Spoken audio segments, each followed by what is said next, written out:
Nuestro ponente es paramédico certificado por el estado de Massachusetts y cuenta con Registro Nacional de Técnicos de Emergencias Médicas. En Estados Unidos es profesor universitario de la carrera de Emergencias Médicas en Northern Essex Community College. Es Field Paramedic en el Lawrence General Hospital. Es director de educación del Comité Iberoamericano de Medicina Táctica y Operacional, CIAMTO. Pues le doy la bienvenida al doctor, al paramédico Chris.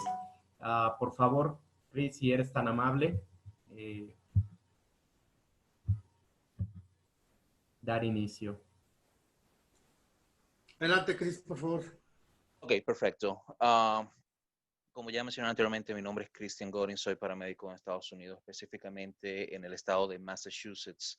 Tengo diferentes funciones, pero vamos a enfocarnos realmente en lo que vamos a nuestro tema de hoy, lo que son las fuerzas de tarea de rescate en situaciones hostiles. Es un concepto que realmente no es nuevo. Ha estado ya alrededor por más o menos unos 15 años, quizás un poco más. Pero es algo completamente nuevo para algunas partes de lo que es el IMS. Muchas personas han empezado a trabajar lo que son las fuerzas de tarea de rescate unos 5 años atrás, donde más se ha hecho más popular realmente. Entonces, parte importante de este concepto es entender lo que ya sabemos hace mucho tiempo. La causa número 1 de muerte prevenible en el campo de batalla siguen siendo los sangrados que no hemos controlado, que no podemos controlar. Vamos a hablar de algunas definiciones, un poco de historia, por qué la necesidad de tener las fuerzas de tareas de rescate integradas. Vamos a definir un poco el problema, una evaluación de riesgos y vamos a hablar un poco de lo que son los trabajos en conjunto cuando trabajamos ya dentro de la fuerza de tarea de rescate con las unidades de respuesta del orden, ¿verdad? Tenemos que recordar que cuando hablamos de ataques activos, no estamos hablando de un campo de batalla, estamos hablando de cosas que pasan día a día. Lamentablemente aquí en Estados Unidos en los últimos años hemos visto un incremento en muchas de estas situaciones de tiradores activos. Ocurren en escuelas normalmente, en negocios son los número dos lugares donde más ocurre, centros comerciales, algunos eventos en vivo, conciertos, lo hemos visto. Bombardeos muy raros, pero también suceden. Tuvimos hace unos años atrás bombardeo aquí en el Maratón de Boston. Y también se pueden integrar a cualquier evento donde tenemos casualidades o bajas múltiples. No tiene que ser necesariamente un ataque activo. Entonces, ¿qué es una fuerza de tarea? Una fuerza de tarea es un grupo de personas o equipos que tienen diferentes habilidades, pero están trabajando juntos para lograr un mismo objetivo. Fuerza de tarea de rescate en situaciones hostiles es una combinación de personal de emergencias médicas o puede ser de bomberos, en algunos casos donde los bomberos trabajan con esa doble función, y fuerzas del orden o fuerzas policiales. El objetivo común de ellos es tratar y extraer los pacientes donde se les puede dar un cuidado un poco más definitivo antes de ser enviado ya a salas de emergencia u hospitales. Lamentablemente, las probabilidades de que cualquiera de nosotros pueda estar envuelto de alguna manera u otra en uno de estos eventos ha incrementado de manera considerable en los últimos años. Ya enfocándonos en la historia realmente, el primer ataque de tirador activo que ha sido documentado en los Estados Unidos fue en Austin, Texas, en la universidad, en agosto de 1966.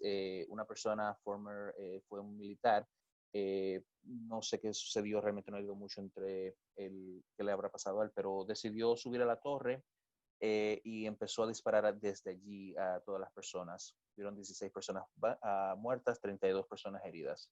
Aquí podemos ver desde esta torre es donde el tirador activo estaba disparando a todas las personas. Personal del orden se disfrazaron de estudiantes y vinieron por acá, por la parte de atrás, donde desde allí lograron suprimir o neutralizar el tirador. Este fue el primer caso documentado que tenemos de tirador activo dentro de los Estados Unidos. Ya moviéndonos unos años más adelante, en el 1999, tenemos uno de los ataques más famosos que han sucedido en los últimos años también, que fue el de Columbine High School. En este caso tuvimos 13 bajas, 24 personas heridas. 21 de estas personas fueron por armas de fuego. Ahora, Algo interesante, aquí vemos un video desde dentro de la escuela, tenemos las dos personas que hicieron todo el tiroteo dentro de la escuela. Eh, la matanza solamente duró unos 20 minutos. No, realmente cuando tenemos casos de tiradores activos no duran tanto haciendo la matanza prácticamente. Y en muchos casos, en los primeros minutos terminan y estas personas, la mayoría terminan cometiendo suicidio. Algunos muy pocos son capturados, pero la mayoría terminan cometiendo suicidio. Cuando hablamos de Columbine High School, desde el punto de vista táctico operacional, la operación fue completamente un éxito. Desde el punto de vista policial, desde el punto de vista del orden de la ley, todo fue un éxito. No tuvieron muchas bajas, las amenazas fueron neutralizadas o suprimidas y todo bien, ¿verdad? Pero desde el punto de vista de emergencias médicas, sí tuvimos muchos problemas. Por ejemplo, las oficiales del orden no entraron dentro de la escuela hasta 90 minutos después, 1 hora y media después de que se inició este evento.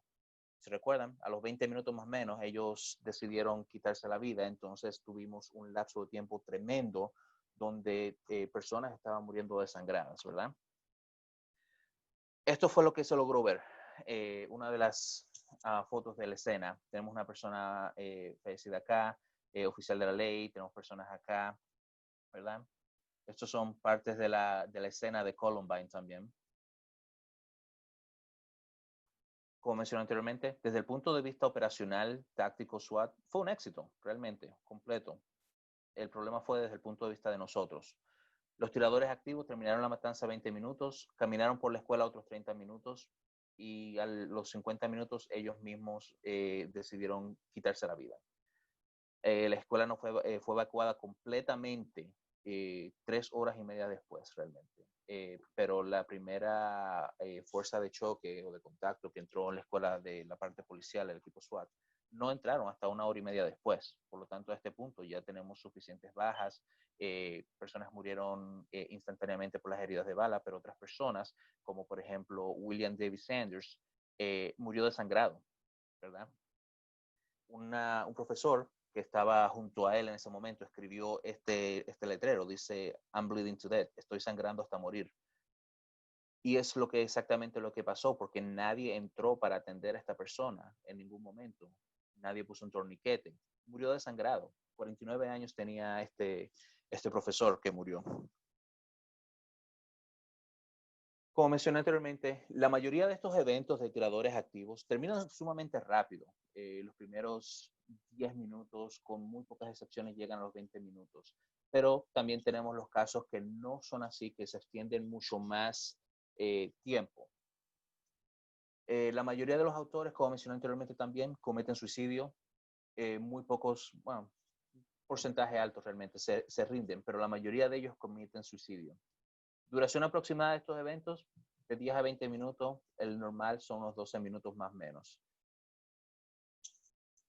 93% de estos eventos terminan antes de que las fuerzas del orden lleguen al lugar, sea porque los autores han tratado de escapar o porque han cometido suicidio ya.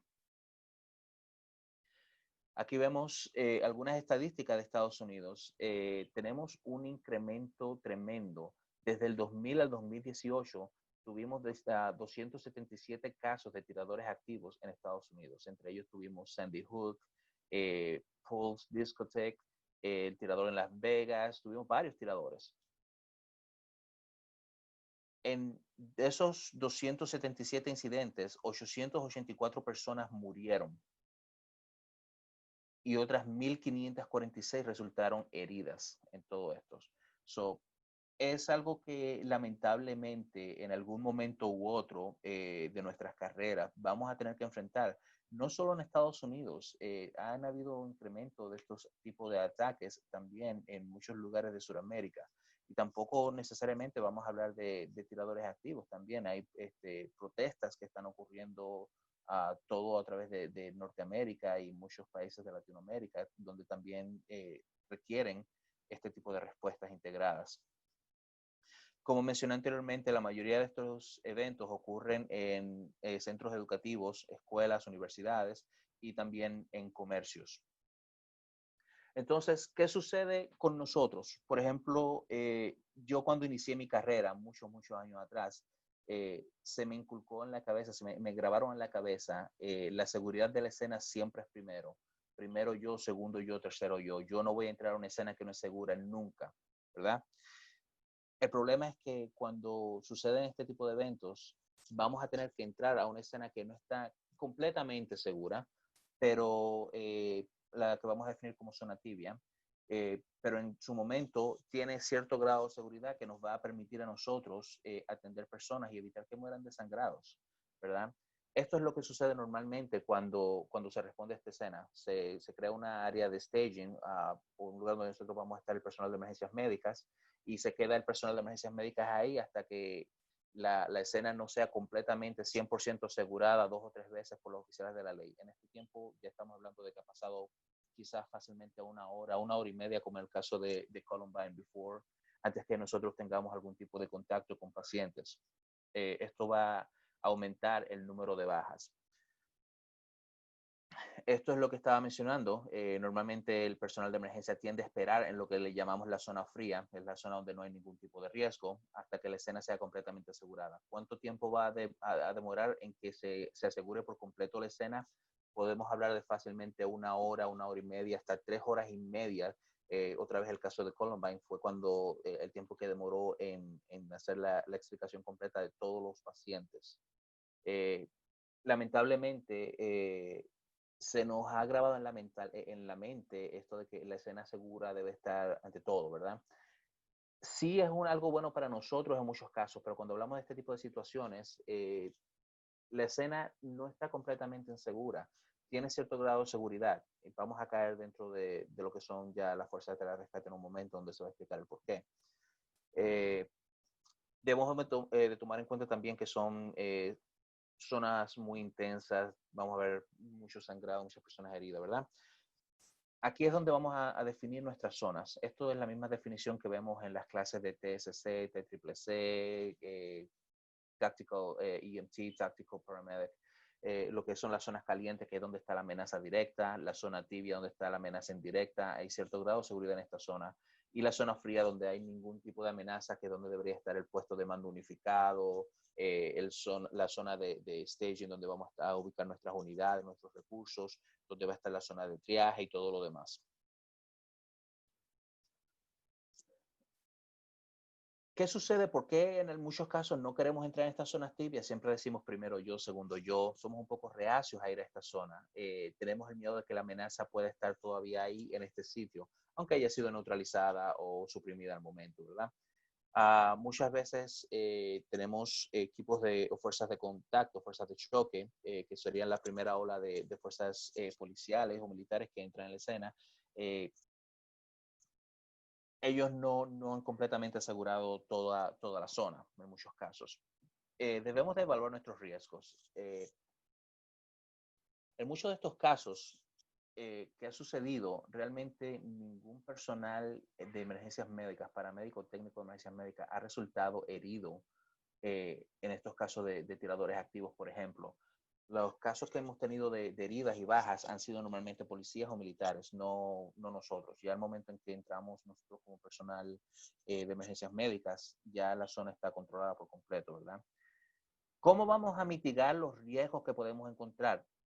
Con entrenamiento, el equipo adecuado. Cuando hablamos de entrenamiento, no es que vamos a tomar una clase de TSC, TCCC, vamos a hacer super paramédico táctico, nada de eso realmente. Es entrenamiento constante y prácticas constantes con los cuerpos que van a estar envueltos en todo esto. Esta es la esencia de la Fuerza de Tarea de Rescate, son los entrenamientos constantes, integrados con todas las personas que van a estar envueltos en este tipo de respuestas. Como mencioné anteriormente, en 33 años solamente hay 4 incidentes de bajas entre los primeros, entre los primeros respondedores de incidentes, solamente 4 incidentes de baja. Y en todos ellos, ninguno de ellos fue realmente una persona del lado de emergencias médicas, sino fueron militares o policías.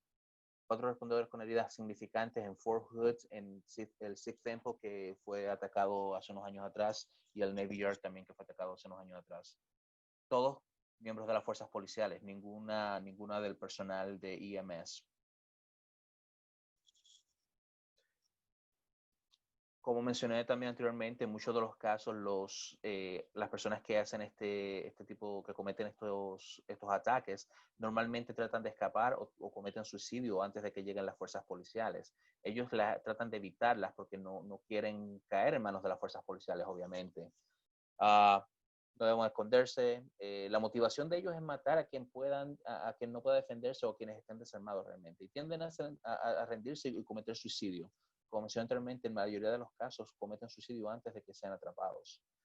Los riesgos de que existan emboscadas en estas situaciones es muy bajo para nosotros realmente. Ya a menos que estemos hablando de ya terrorismo doméstico o terrorismo internacional. Pero este tipo de eventos, de ataques activos, con tiradores activos muy bajos. ¿Cómo vamos a mitigar estos riesgos? Como mencioné anteriormente, el entrenamiento apropiado es esencial. Entrenar constantemente con las fuerzas del orden que van a estar envueltas en este tipo de respuesta, con todo el personal que va a estar envuelto en este tipo de respuesta. El equipo de protección balística apropiada, chaleco antibalas, casco antibalas, lentes, todo ese tipo de cosas es primordial para evitar cualquier daño. En las situaciones que yo he estado, tanto de entrenamiento como con situaciones reales de eventos no realmente tiradores activos, pero similares, nunca hemos tenido ningún problema de heridos ni nada de eso en nuestras filas.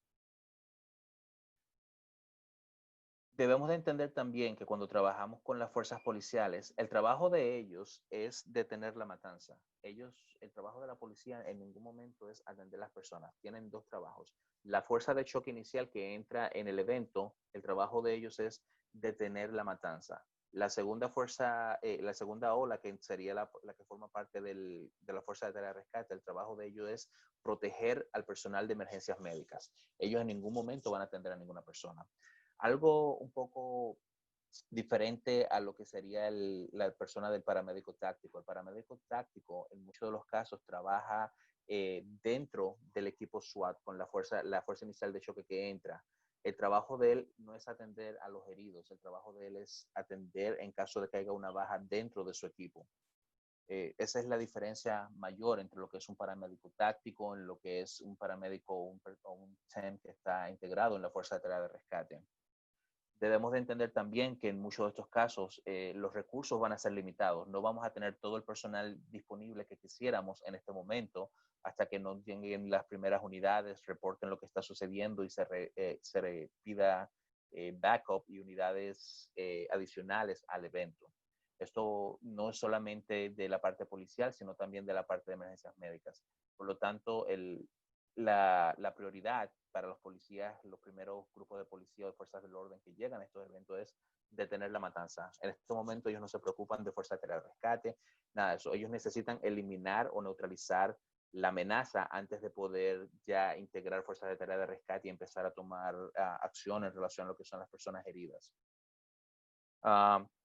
Las primeras olas que van a entrar, como mencioné, las olas de choque, no van a evacuar a nadie, no van a atender heridos. Ellos solamente van a asegurar la escena y eliminar la amenaza o neutralizar la amenaza dentro de lo posible.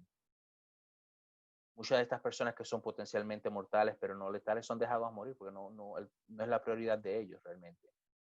Aquí vemos un caso, esto es una simulación, vemos las fuerzas del orden acá, personas heridas. Ellos no se van a detener a atender a nadie, ellos van a seguir hasta asegurar la escena y, si es posible, neutralizar la amenaza. En muchos casos vamos a tener varios de estos equipos de choque que van a entrar en la zona tibia, zona caliente, para asegurarla de una manera rápida y para que entonces podamos trabajar nosotros con lo que son las fuerzas de tarea de rescates. Minutos, doctor, por favor. Sí. La fuerza de tarea de rescate, la misión primordial de los oficiales, como mencioné, búsqueda de amenazas secundarias, asegurar la escena. Entonces, ahí ya vamos a pasar a lo que serían la parte de la fuerza de tarea de rescate. Vamos a entrar, disculpen, vamos a avanzar un poquito acá. En la parte policial, cuando hablan las comunicaciones del equipo que está dentro, del equipo que está afuera, solamente van a hablar de lo que son los policías, van a mencionar lo que son las ubicaciones de la fuerza de tarea dentro del edificio y cualquier actualización que tengan sobre heridos, posibles amenazas y demás. La parte médica, que seríamos nosotros, paramédicos, técnicos, emergencias médicas, nos vamos a encargar de comunicar tipos de heridos, cuántas bajas tenemos, cuántas personas heridas, y empezamos a hacer nuestro triaje, prioridad 1, rojo, verde, como le queramos llamar, ¿verdad?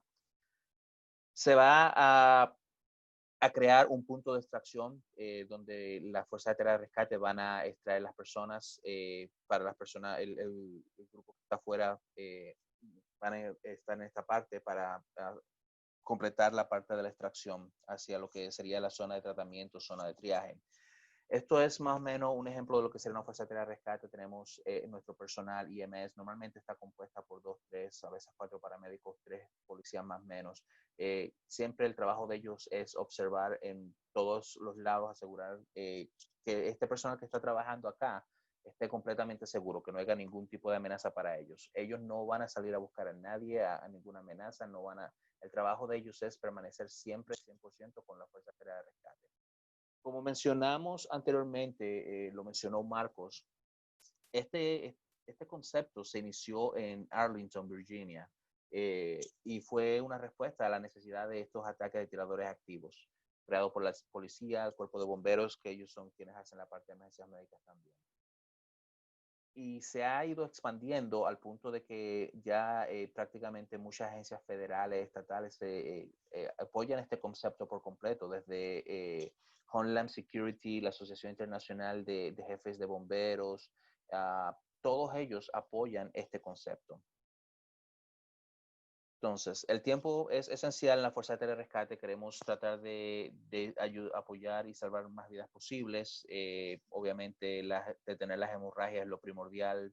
Manejo de vía aérea muy esencial, limitado a abrir vías aéreas, colocar cánulas nasofaringea, orofaringea, pero no más allá. No hacemos intubaciones en esta parte, por lo menos aquí. Ya hablamos ya de lo que es la integración de esta fuerza de rescate. Aquí vemos una imagen más o menos. Tenemos 3 policías, los respondedores de emergencias médicas dentro del medio. Normalmente esta es la configuración más usada en lo que son las fuerzas de tarea de rescates. Quiero llegar acá a una parte donde hablamos, donde se enseña mayormente cuál es realmente la integración más básica de la fuerza de tarea de rescate. Esto es solamente la parte de lo que es el comando unificado. Se arma un sistema de comando de incidente y ahí es donde se crea el comando unificado, donde tenemos representantes de todas partes. Esta es la configuración más básica también de otra fuerza de tarea de rescate. 2 personal de emergencias médicas, 3 oficiales policías. 2 policías al frente, 1 en la retaguardia cubriendo todo el tiempo, todo el alrededor y mantenerlos a ellos a salvo en todo momento. Esa es el goal o la meta de lo que son las fuerzas de tarea de rescates. Aquí vemos más ejemplos ya de la misma integración que estamos viendo de lo que son las fuerzas de tarea de rescate. Oficiales al frente, 1 en la retaguardia cubriendo en todo momento. Ya para ir avanzando un poquito más, vamos a hablar un poquito rápido sobre lo que son los equipos de protección. Como mínimo deberían de tener un chaleco antibalas, cascos y lentes. Esa es la mínima tipo de protección que deberían de tener en todo momento cuando estamos trabajando en esta escena. Cuando hablamos de tratar las heridas, realmente hablamos de lo que es TSC, el protocolo MARSH, TCCC, dependiendo de ahí, siempre manteniéndose dentro de sus protocolos. La pregunta más básica, ¿qué equipo vamos a llevar dentro de la escena? Obviamente, todo esto que vemos aquí en esto, no podemos llevarlo dentro de la escena, estamos cargando demasiado equipo. ¿Qué es el equipo necesario? ¿Qué son el tipo de heridas que vamos a ver normalmente aquí? Sangrados, obstrucciones de la vía aérea, ese son el tipo de heridas que vamos a ver normalmente aquí. Este es el equipo, todo el equipo que necesitan lo pueden tener en una bolsa de este tamaño. Quizás un poquito más grande porque van a necesitar torniquetes extra, algunos manejos de vía aérea básico extra y por lo menos estas cintas que son las que van a usar para lo que sería la parte de triaje. Es lo mismo aquí, es lo que conocemos como un IFAC. Estos son los equipos que vamos a realmente usar. No necesitamos llevar camillas, monitores cardíacos, nada de eso. No vamos a necesitar nada de eso. Camillas de ambulancia me refiero. Tenemos otras camillas que son para explicación en muchos de estos casos. La idea principal son la parte de control de sangrado realmente, como mencionamos anteriormente, es la causa número 1 de muerte en todo este tipo de eventos. Entrenamiento adecuado es primordial. Seguimos las reglas de TSC, todo basado en la guía aprobada por TCCC. Como se mencionó anteriormente, Marco hizo una muy buena explicación de la diferencia entre ambos. Pero realmente esto es lo que vamos a hacer. Se habla del principio TREF. Lo primero es tratar la supresión de la amenaza, control de hemorragias, extracción rápida, evaluación que va a ser hecha por proveedores del IMS y el transporte a cuidados definitivos. Todo esto va basado en lo que son las líneas de TSC. Hablamos también de lo que son el protocolo MARCH, que es lo que vamos a implementar también aquí. Hemorragias masivas, manejo de la vía aérea, respiración, circulación, heridas en la cabeza, hipotermia y evacuación, y todo lo demás va después. Esto es realmente lo que son las fuerzas de tarea de rescate. Es un concepto muy básico, esto es una charla muy básica a estos eventos realmente. He estado trabajando últimamente, lo he dejado un poco de lado por todo esto del COVID, me ha tocado mucho trabajo, pero hemos estado trabajando en crear una clase completa de lo que sería Fuerza de Tareas de Rescate o respuestas integradas a ataques activos. Esperen eso ya para el próximo año va a ser creado ese programa conmigo y algunos de los muchachos del Cianto. Aquí tienen mi información. Cualquier pregunta, no duden en escribir, por favor. Y eso sería todo de mi parte. Muchas gracias por estar presente. Gracias al doctor Pérez Bolde por la invitación. Espero les haya agradado. Gracias, Chris. Definitivamente un tema importantísimo que desde que iniciamos el programa de TSC, nosotros en el CIAMTO y en algunos cursos que hemos ya impartido aquí en México y en Latinoamérica, me había faltado Colombia, también en Colombia ya lo impartimos. Esta parte de la integración de la Fuerza de Tarea de Rescate es una parte importante y hemos tratado siempre de llevarla a cabo.